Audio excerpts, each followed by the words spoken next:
যে আমাদের একজন সঙ্গী মুর্শিদাবাদে, তিনি থাকেন রেজিনগরে আর ভরতপুরের তিনি বিধায়ক, হঠাৎ করে বাবরি মসজিদ তৈরি করব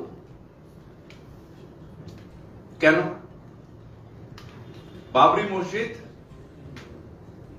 মুঘলের সাম্রাজ্যের বাবর তিনি তৈরি করেছিলেন অযোধ্যার ওখানে।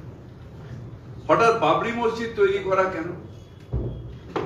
বাংলায় কেউ মসজিদ তৈরি করুক, কেউ মন্দির তৈরি করুক, নিজের টাকায় তৈরি করুক, আমাদের কোনো আপত্তি, কিন্তু বাবরি মসজিদ করা অর্থাৎ সেই যে ধর্ম অন্ধতার যে ঘা, বাবরি মসজিদ ডেমোলিশনের মধ্যে দিয়ে ভারতবর্ষের নেতারা তখন বলেছিলেন ভারতবর্ষের সব থেকে কালো দিন, সেইটাকে আবার উস্কে দেওয়া, অর্থাৎ ধর্ম অন্ধতার দিকে সমাজকে ঠেলে দেওয়া, সেই কাজটা তৃণমূল কংগ্রেস বিশ্বাস করে।